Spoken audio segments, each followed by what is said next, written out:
What's up, ladies and germs? Second time around because my mic has been muted for the past 10 minutes, but it's okay because I'm going to teach you a little bit about map making today at a more advanced level than the previous video, but not quite as advanced as the advanced video, so let's call it intermediate.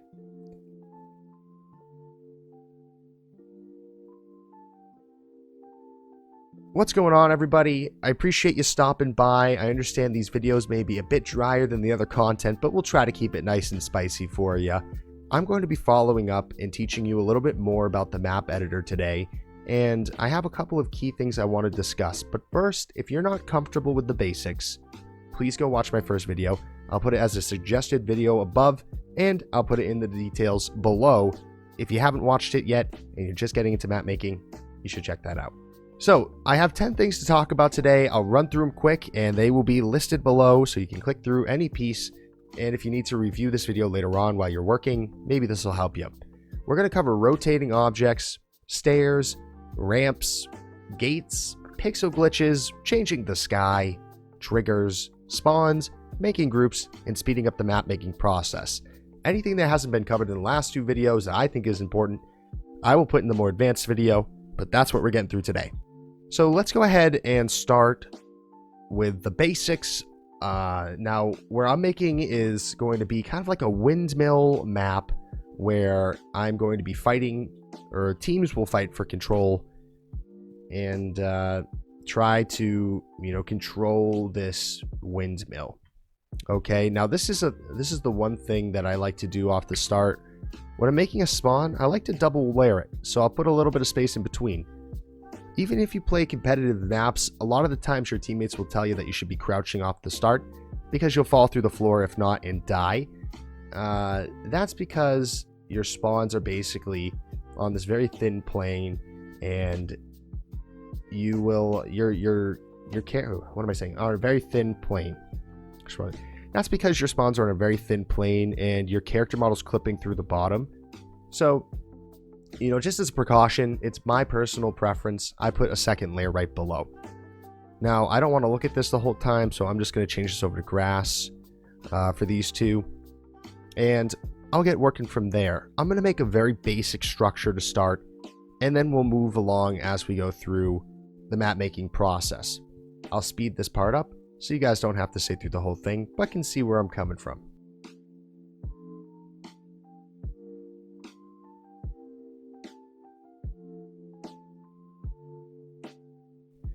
Alright, the first thing I should point out here is that we actually have to rotate the textures for this, otherwise it's going to look like the water's not really moving in the proper direction. So we can go under speed here, axis, and Y. Now our water's moving in the proper direction.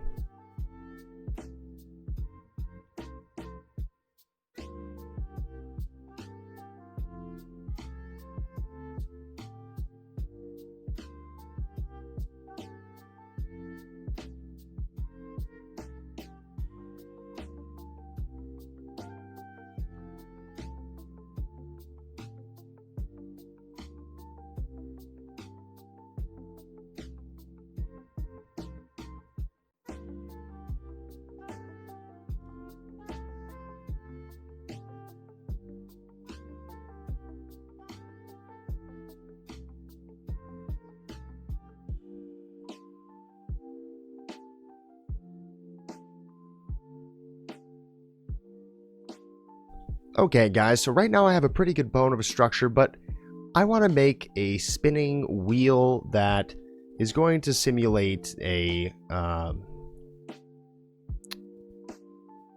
what are those things? The spinning water wheels? I want to make a water mill.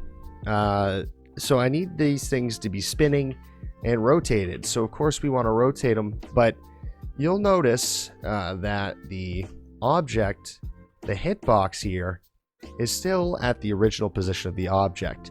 So we need to press Shift and C or turn off collidable to make sure that this doesn't happen. And of course, I want 2 here because my understanding is there's some buckets that are typically there. I'm too lazy to make the buckets, but we could think of something to make it look okay. And we're going to turn the spin to, we need it to be negative. Let's put it in negative 2. Does that look like it's about moving with the water? I think so.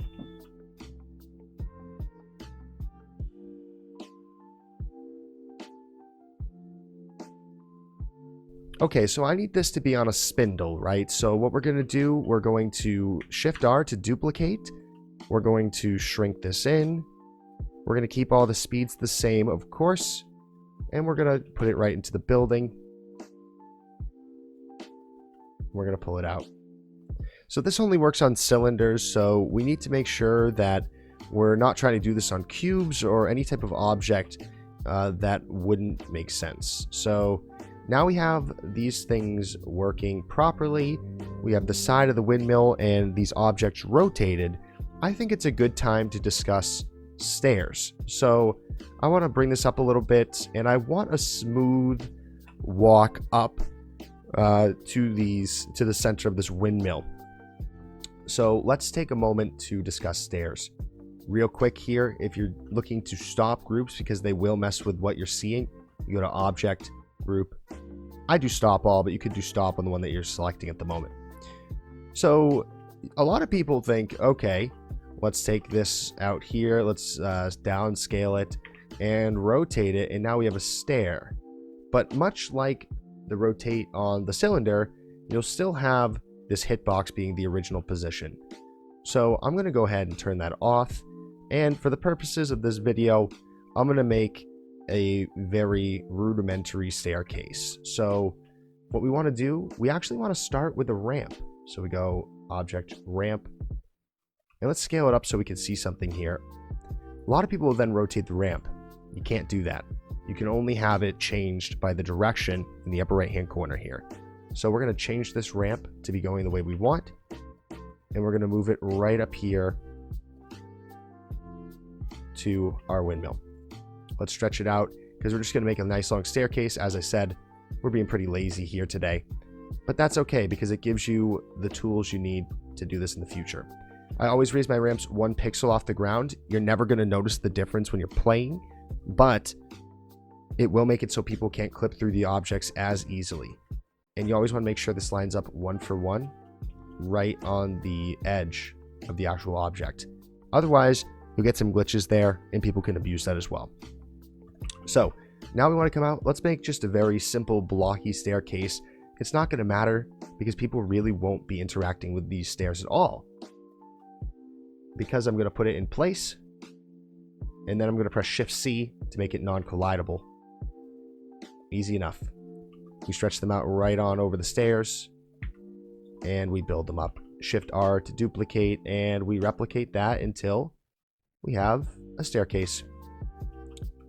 Alright guys, so now we want to make sure you don't see these stairs. So Shift V to hide those stairs.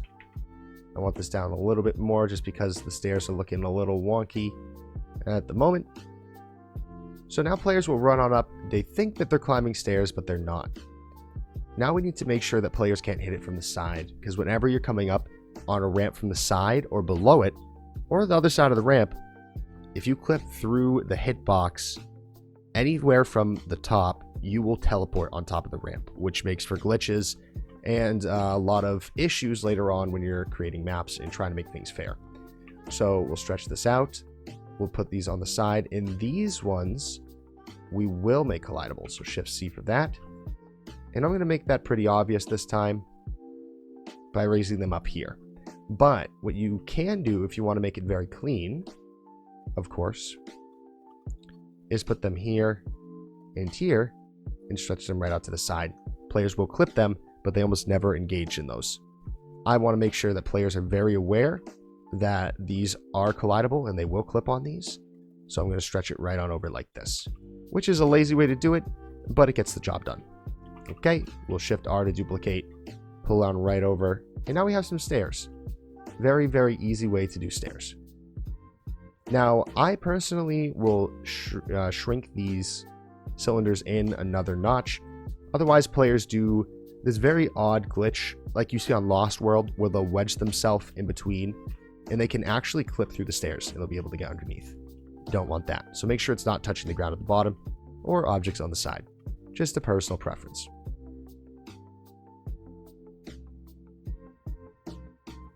Now I just realized that my stairs aren't looking that great because of this little spot here that you can see through. So what I'm going to do is actually click on these stairs. But if I do, you'll notice I'm selecting the ramp up here. Alt-click will make you select anything through invisible objects. So that is very handy to keep in mind. And you know what? I'm just going to be lazy again. I'm going to drag them right through.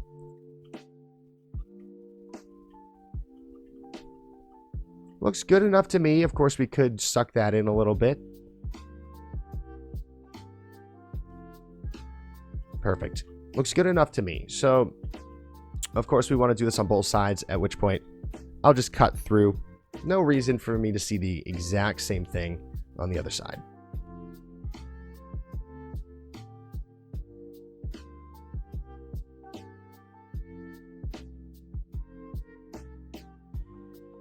Perfect. So now that I have that done, what we really want to do is create a gate so that players can't enter this hard point until the time is up for the warm-up. So let's pull this over here. We're going to make a very simple door.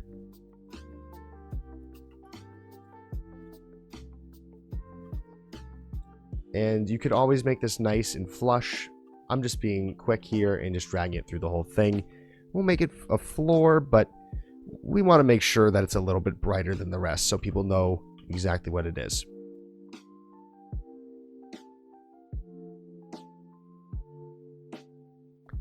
Okay, hard point, you have all these different tools. I will do a objective for hard point here, meaning that when they're in this area, they'll be able to, get their hard point score. Now, one thing to keep in mind for hard point is that you can't only have one, you have to have multiple objectives. Otherwise, after the time's up, the one hard point will stop being active. So I'm just going to duplicate 2 hard points on top of each other so we don't run into that issue later on. Now, a lot of times players will see an issue where they're moving around and it'll flicker between 2 sets of objects. That's what people call a pixel glitch. All they have to make sure, really simple, you drag it out there. I know it's kind of weird to put this in the intermediate video, but you'd be surprised how many issues you see with this. You'll even notice it in Lost World on the statues. There are pixel glitches on the sides, and it's very distracting. So it's just something to keep in mind. You want to fly around your map. Even one pixel over will be looking very strange, and it's something to keep an eye out for. But you will notice it pretty quickly just by doing a once over the map or running through it on test mode. Now, this doesn't really look like a bright blue sky. I want this map to be a little bit brighter, so I'm going to go into my components, then I'm going to go down to my zone, and what am I saying? I'm going to go into my component, then down to environment, and I'm going to make my sky a gradient to give it a little bit more of a realistic feel, and I'm just going to make it a bright blue sky here. So we're going to make it all blue, nice and bright. And I don't really want to turn on any sounds for this. In the light itself, let's make it a more realistic hue of, a yellow, a warm feel. That's looking pretty good to me. So now we have the hard point. We have the overall aesthetic of the map. We've shown you how to have the sky there. But I want a little bit of an X factor. I'm not happy with just having this as a map. I want to make something where we can sabotage the enemy team, using some type of mechanic to wipe out players on the inside. So I think we're going to have it so you can poke a hole in the roof, water comes down, it will flood the mill, and it will kill the players inside when you have 100 score. So let's go ahead and make something like that. I'm not exactly sure how that would work, but we'll figure it out as we go. So I know for a fact I'm going to have to start off with some triggers. So let's spawn in a trigger, and let's put it right on the side. Somewhere that's going to be obvious when you spawn in that this is something to activate. I'm going to make a nice, clean explanation of triggers for you, because I care. And if you want to support a person who cares, you'll subscribe to my YouTube. Please do. Let's continue. So, guys, I want to make sure when I work on triggers, I always color code them. You got to make sure you know what goes to where. Okay, so in this case, I want Team 1 to be blue. And I want Team 1's trigger here to be something that they interact with in order to start this process. So the best explanation of triggers that I can think of is that it's cause and effect. It's saying when something happens to this trigger, something else happens to this other thing. So this could be another player, could give you score, could kill a player, it could respawn a player, it could, destroy another trigger, it could give players health, and the list goes on and on. You can teleport players, you can send messages, you can set scores. They're very powerful, but very simple at the same time. This is how you got jump scared during the Halloween event, for instance. Now, I will go very detailed into triggers in the more advanced version of this guide, but for now, I'm going to show you how you can use trigger circuitry to make really intricate systems with a very simple technique. And this is how I do a lot of my techniques.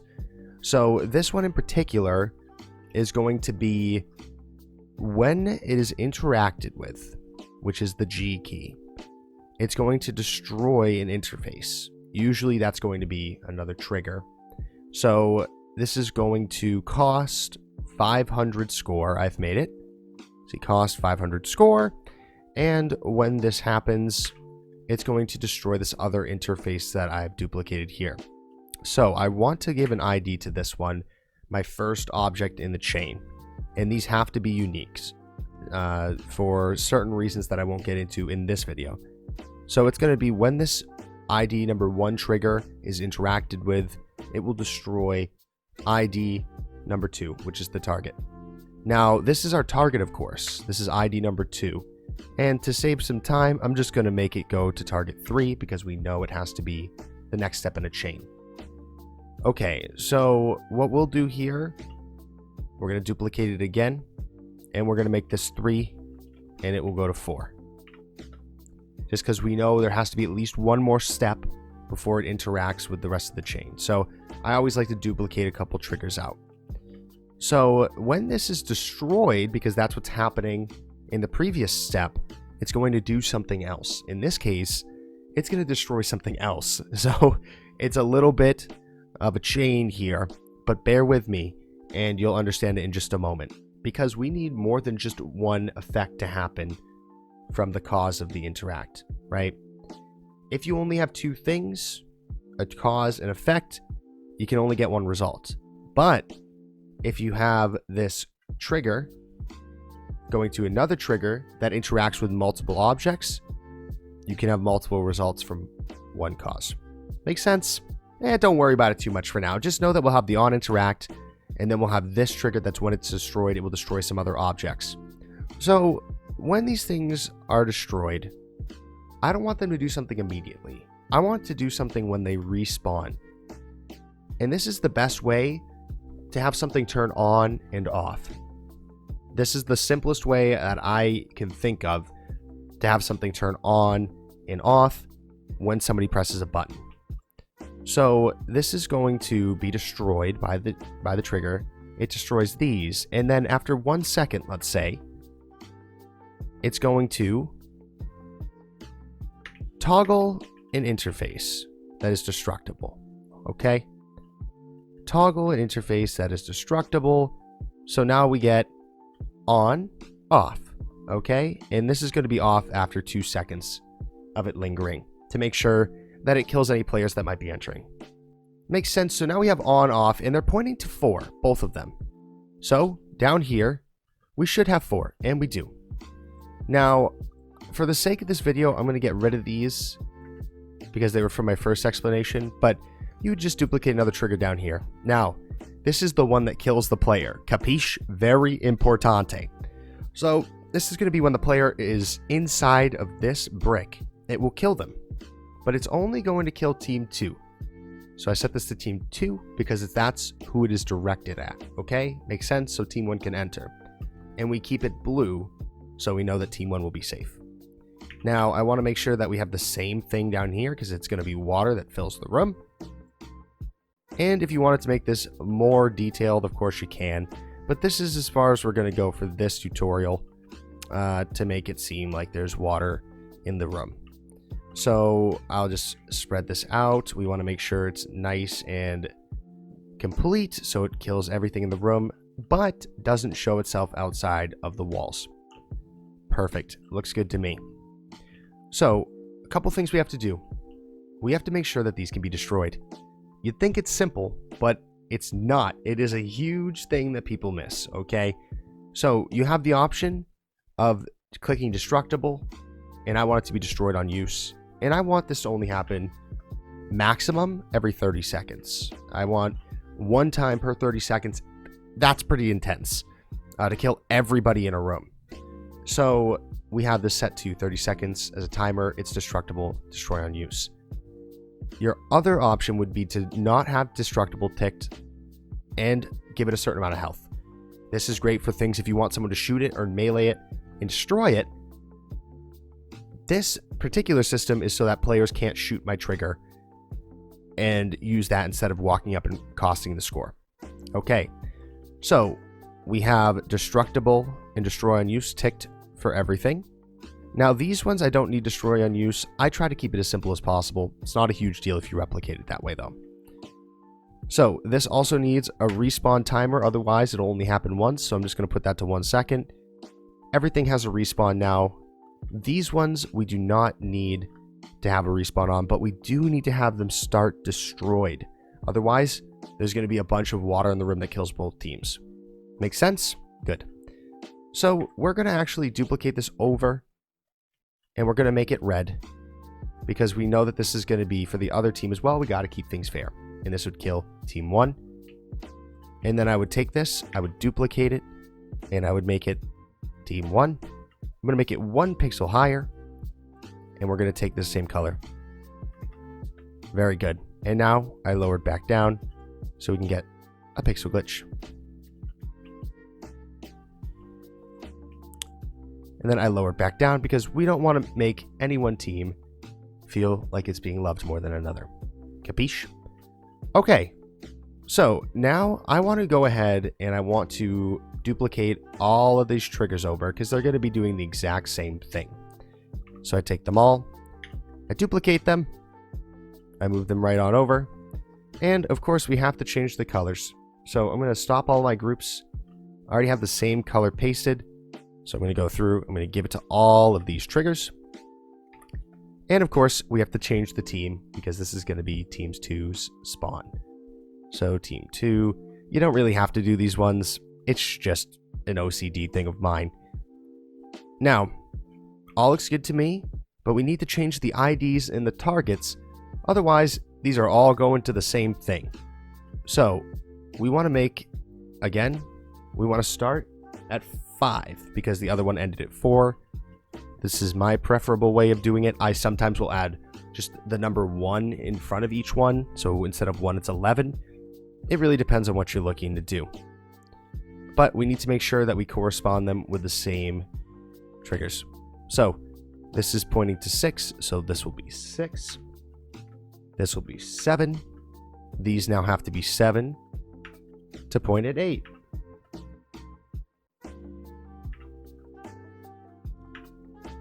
Ooh. Okay, and now we of course have to take these red.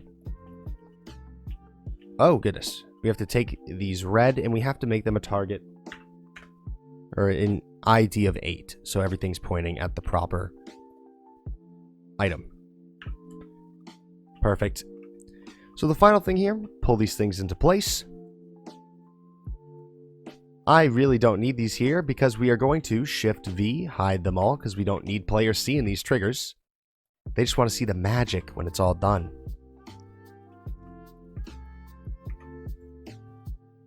And now we have some working triggers that hopefully when you interact with them, it will fill the room with lava or water. and the players inside on the other team will die. Now, as far as speeding up this map making process, you probably saw a couple of things that I didn't explain throughout this. I want to give you a couple of the most important hotkeys that you could possibly use right now. So, of course, you have 1, 2, 3 to go between moving, rotating, and expanding or contracting. But I also want to tell you about Shift C, which turns things on and off for collidable. Shift V, that turns things visible or invisible. And there's a couple out of other ones, but these are the two that you should really be using all the time, because it's going to get so frustrating if not. And of course, Alt and clicking to select things through these barriers. Now, the final thing I want to talk about is not something that I listed at the beginning, but it's something that I think you should know, because you don't want to be testing all of these maps all the time and having to publish them like I did when I first started, which is why you see like 50 different maps out there under my name. But let's go ahead and give this windmill windmill defense, or let's just call it windmill. It's fine. So we're just going to give some quick settings to the map for the game modes, which of course we want it to be hardpoint. We want to put the classes here as everything. We want to put the game settings for the player maximum. Let's put it at 20. Who cares if multiple people want to play? We're going to put it at let's put it 12 minutes as if it's hardpoint. And that looks pretty good to me. And we'll save it. Perfect. Now we have to copy this export, and we have to go to map, and then let's go to host map. Okay. Now, the one thing when you're testing out these maps as a host, which will allow your triggers to work, it will allow everything to work as if it's a real map, instead of a test, which is only walking around and checking out the place. No triggers will work at all. You have to actually specify everything as far as the settings. So we said this would be hardpoint. We said that there could be as many players as possible. We said that there's a 12-minute duration. I want to make the minimum player 0 so I can just play it. And we'll click Start Server. Okay, so now we're in the map. Now everything feels nice. You're not really even going to notice this little bump on the stairs unless you're really looking for it and as the map maker it's there. Everything feels nice when you're going up. You can open this and go into the zone, and we can start getting points. Of course, I kind of have to fix these things, but that's going to be for a different time. What we do want to test, we'll have to wait quite a while to get these 500 points, is the trigger. So I will cut to when I have 500 points in about a minute here, and I will show you these functioning triggers.